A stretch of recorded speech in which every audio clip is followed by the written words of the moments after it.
Well, hello out there to my fellow styrene users and abusers. This is George coming to you from Kitchen Table Scale Models at the kitchen table with tea time.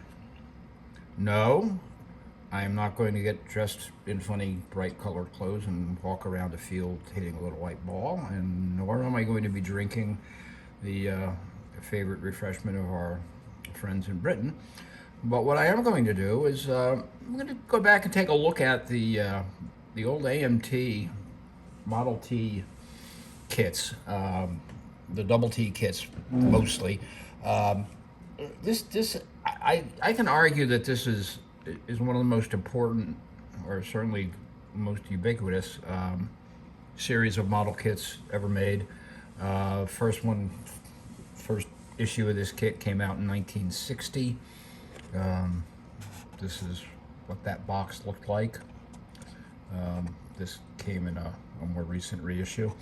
But the kit came out originally in 1960 and was re-released again as recently as, I guess, various versions of it were popped out and re-released most recently in 2021 as the Depot Hack. A lot of versions of this kit. A lot of different box art. The first version that came out featured a Model T Roadster and a chopped top coupe. Could be built either stock. The Roadster could be built stock, or it could be built as a hot rod. The coupe, I think, had to be built as a hot rod. This is the pickup. You could also do a pickup version of it. This came out of a reissue of, golly, I think it was the 2010 reissue, which is what this little box came from. This is an important series of kits for a lot of reasons. Number one, again, it came out, the first version came out in 1960, so there's a whole generation of modelers that grew up in the 50s and 60s that learned how to build models with these kits. They were simple, they were basic. They could be challenging, but not too challenging. I was able to get them together as an 8 or 10-year-old kid and built several of them. One of the reasons I bought several of them is they were the cheapest model kits I could buy at the time. The original 2-kit box, you get 2 kits in a box at a discount store for $1.30, whereas normally the $1.30 kits only had 1 kit, and there were some 99-cent kits. But anyway, I'm going down a rabbit trail. But this is the pickup. This is built from again the 2010 issue of the double T kit. I also built as part of that kit this little coupe. This is the engine that they put in these kits for the hot rod is a commonly known as a MEL engine, which stands for Mercury Edsel Lincoln. Basically a Lincoln motor. Could be built a number of different ways, either with 3 2-barrels, 6 2-barrels, or a Potvin supercharger.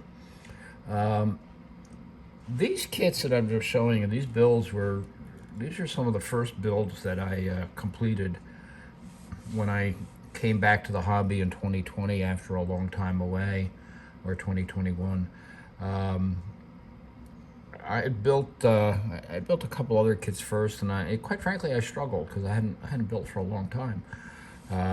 So I decided, I'm going to go back and build some of the kits that I built when I was a kid, because I built them when I was a kid. I should be able to get them together now.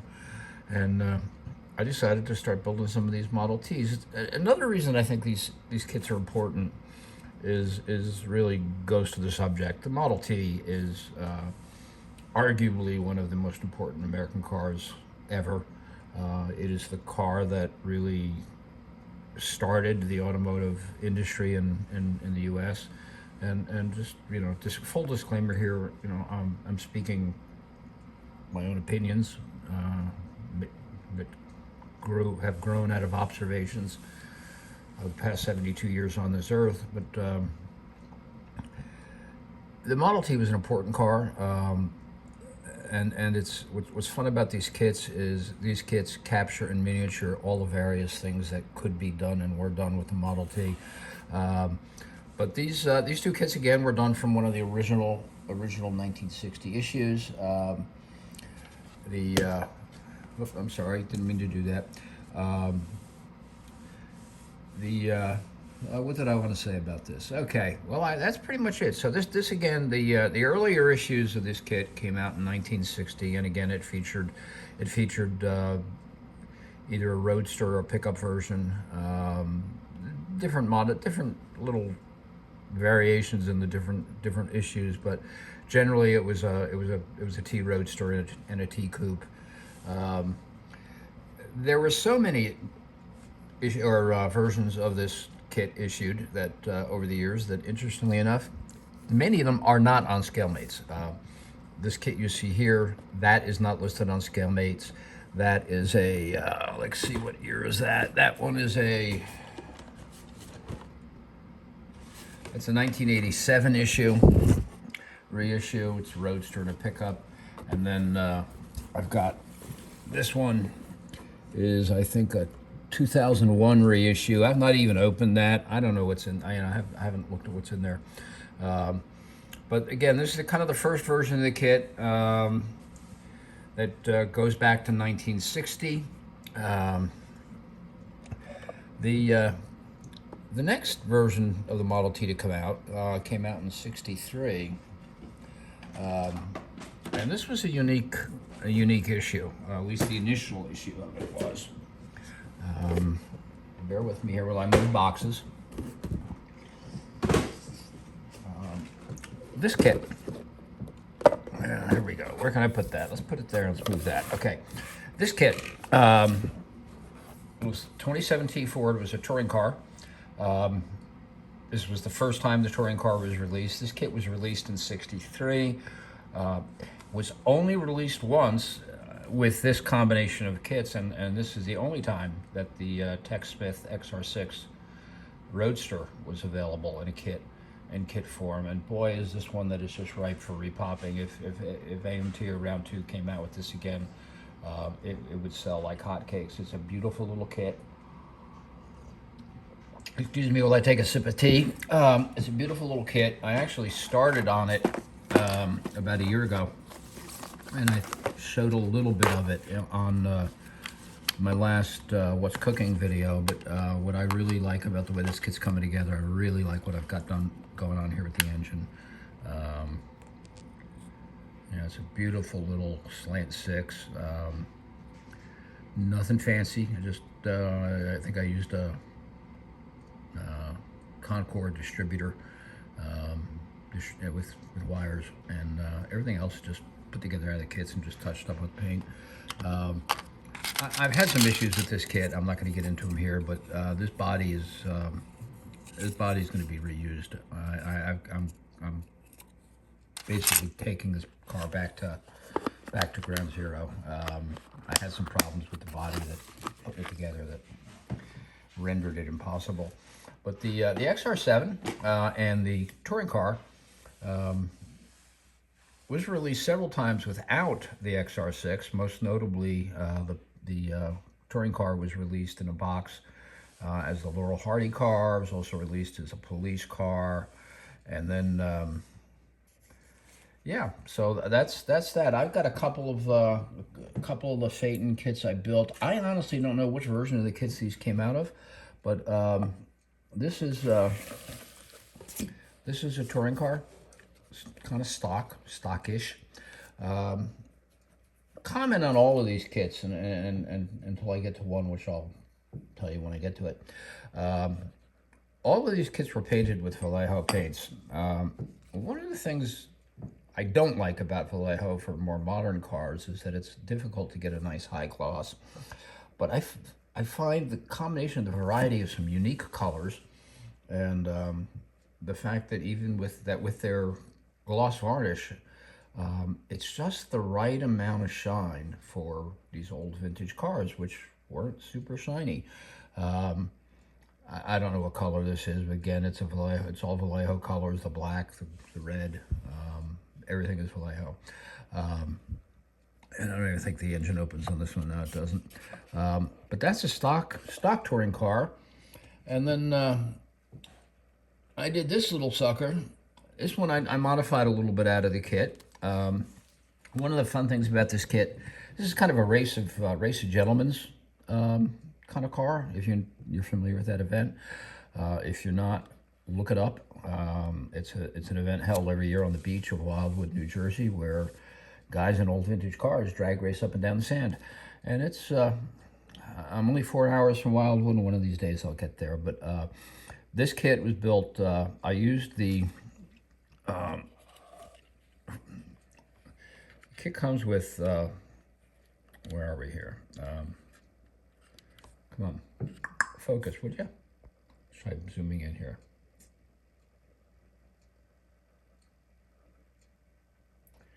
It's not working with me. Anyway, I put a modified engine in here. It came with, as an option, these front-to-back heads, dual overhead cam conversion that was popular on Model T hot rods. And I used 2 of the one-barrel Stromberg carburetors from the Mercury engine. Put a big shifter in there. And again, this was painted with Vallejo and just hit with their gloss varnish. Fun little build. So that's the 1963 release, or at least what started as the 1963 release. And there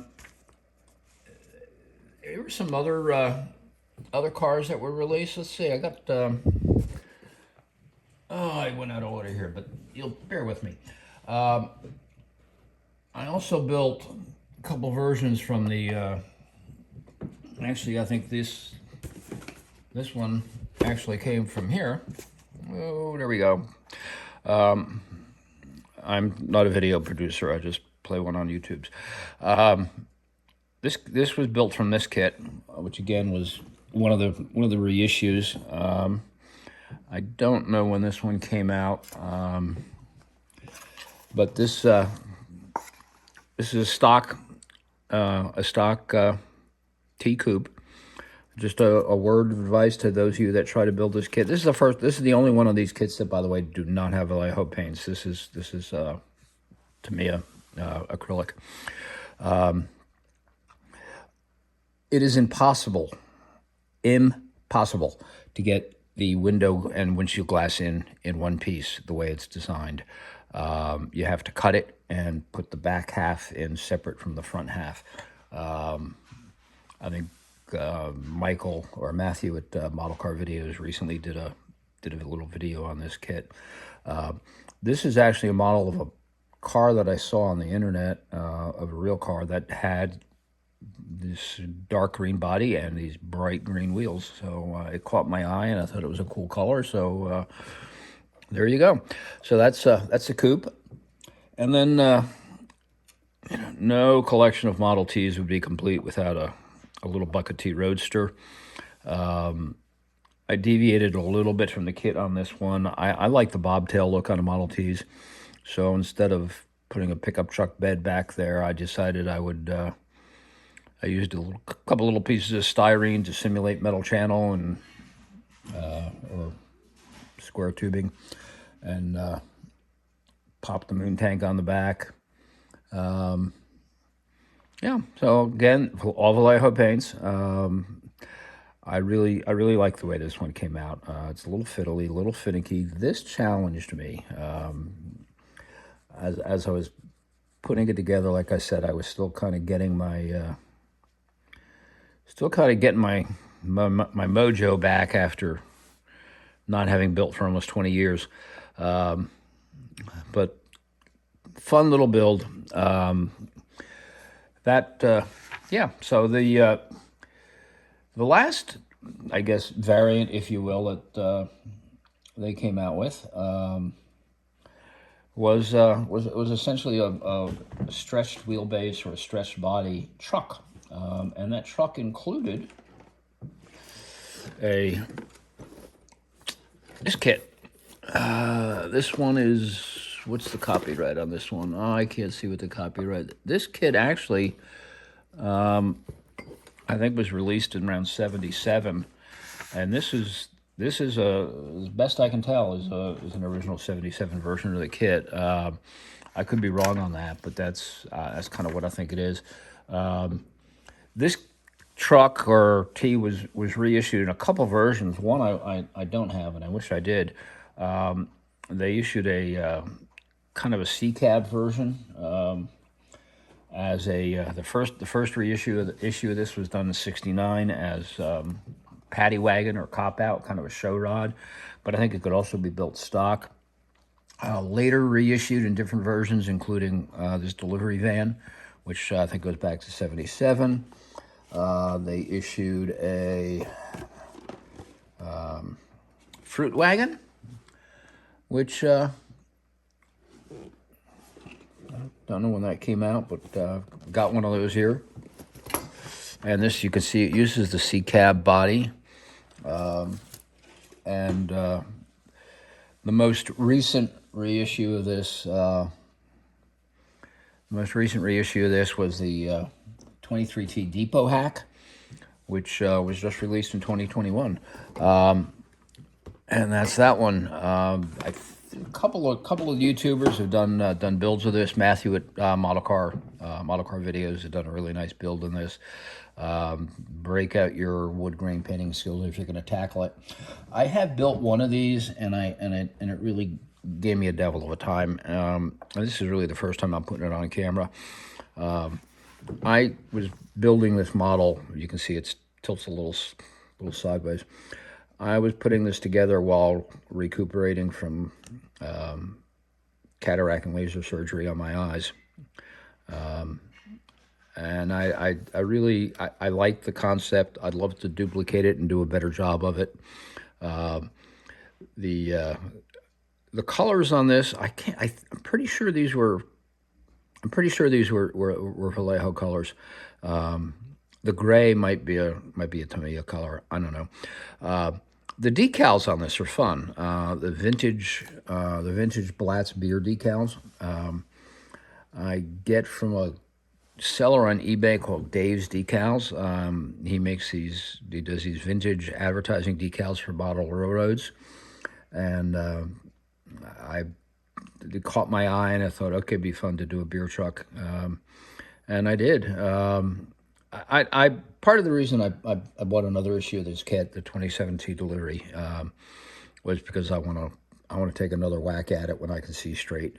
I also tried to